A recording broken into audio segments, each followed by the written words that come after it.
After we just had almost the whole Smart Brick wave revealed, LEGO Star Wars leaks don't stop and we now have a ton of information about pretty much most of the sets till summer. If you're hyped about all the recent LEGO Star Wars reveals, smash that like button and now let's get straight into it. Let's start with the least exciting stuff first, and we sadly will see two more Smart Play sets, one of which is an Ewok attack set for $30, which makes it the current cheapest Smart Brick set in the Star Wars theme. I guess you will be able to pair this one with the AT-SC that just got revealed, but I honestly don't expect much from this set. The second and hopefully last Smart Brick set is a Battle of Hoth Echo Base for $140, which is said to include a Snowspeeder and a SmartFig R2-D2. I wouldn't expect too much from the set, but I hope that the Snowspeeder will be done in a similar quality to the Forceburner version, as this one was very good looking, and with that new cockpit piece there is a lot of potential here. But now moving on from that Smart Brick slop, we have some fire sets from the upcoming Mandalorian and Grogu movie. The first set is also the most expensive one, and it is a Sandcrawler for $200. The last Sandcrawler was pretty underwhelming, and I hope that with such a price tag the newer version will be a lot bigger, but considering some of the prices of the last summer wave, I'm not so sure about that. I guess we will once again see a Mando and Grogu in the set, as well as some Javas, but the interesting thing is that it is said to include a Mudhorn. I sure hope that this will be a mold, but if I had to guess, I'd say we will probably just see a brick build version here, which, yeah, it's not the ideal solution.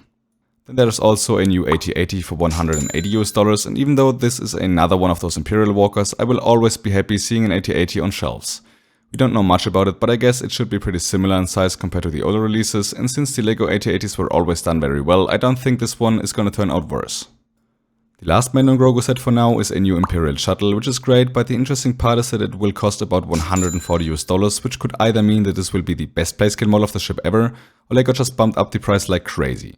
I really hope that we will see a fair price per piece here, and that they actually put all of the pieces into the shuttle and not into some unnecessary side build, so we can get a great Imperial Shuttle compared to the last version. Now moving on to the biggest list of new sets, the first one is rumored to be a remake of the very beloved and iconic Ewok Village for $180.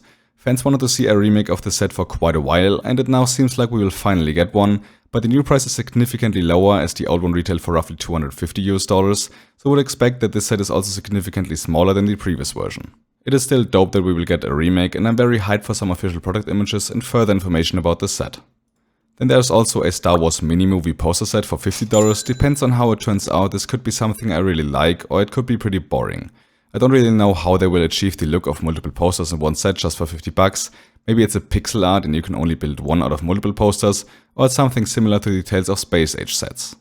Another new thing is the upscale Darth Vader minifig, which could turn out pretty cool. There have already been a lot of mocks where people use the helmet sets to achieve a similar result, and since LEGO Star Wars is so popular and considering they already made stuff like that for Harry Potter, I was always wondering why they never did this before in the Star Wars theme. I think having a big LEGO Star Wars Vader could be very awesome, but it depends on how they actually do the set. We will also get yet another buildable Yoda for $150, which is really not that exciting. I think they want to do another one so he's in scale with the other buildable characters, similar to what they did with a new R2 after the UCS version retired. And I really think that $150 could be a lot of money, considering that a new version is likely smaller to match the scale. So yeah, I'm pretty interested to see how it turns out, but probably nothing I will pick up. The next set is my personal favorite leak and the one that I'm by far the most excited about. Because we will finally see a remake of the legendary Bounty Hunter Pursuit for only $60. The last time we saw this set was in 2002, so it's basically a 24-year-old set, and we will finally get an updated and modern version with probably Anakin and Obi-Wan, both speeders, and most importantly a brand new Zam Wesell, which is so nice to see. If they put a lot of effort into the figure, it could easily turn out as one of the best from this year, as her double-sided faceprint alone is already amazing. Next up there is a set called Icons of Star Wars for $80, and I honestly have no idea what this could look like. The only hope that I have is that we may finally see an official George Lucas minifigure, but besides that I don't really know what this is about. We will also see yet another Luke's X-Wing microfighter for $15, which will likely include a Luke Skywalker, probably R2-D2 as well, and hopefully this time with his body, unlike Plo Koon's microfighter, and I don't know why LEGO wants to do another set where we can get Luke instead of a more desirable set with a new character that we haven't seen yet, but I guess this stuff just sells better. Another pretty amazing rumor is a new Bespin Duel set with an unknown price tag as of now. The old one was a convention exclusive, which meant that not a lot of people were able to get it, and to do an official set is a great idea. I guess this will be another addition to the diorama line and will likely only include Bespin, Luke and Vader, but if it looks just as good as the old one, I'm totally happy and will be buying it day one. The last reveal for now is Anakin's Jedi Starfighter Delta 7B model for $30, which will probably only include Anakin and R2, but I hope that we will see a Clone Wars version of Anakin, so we can pair him with the amazing Clone Wars versions of Ahsoka and Obi-Wan, which were recently released and looked amazing. Both had arm printing and a lot of details, and finally completing the trio with a new Anakin would be nice.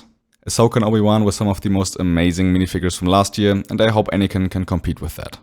But now that has been it with all new leaks for upcoming LEGO Star Wars 2026 sets. Feel free to let me know your thoughts down in the comments below, and just in case you haven't already checked out my video about the Smart Brick sets that have just been revealed, feel free to do that as well.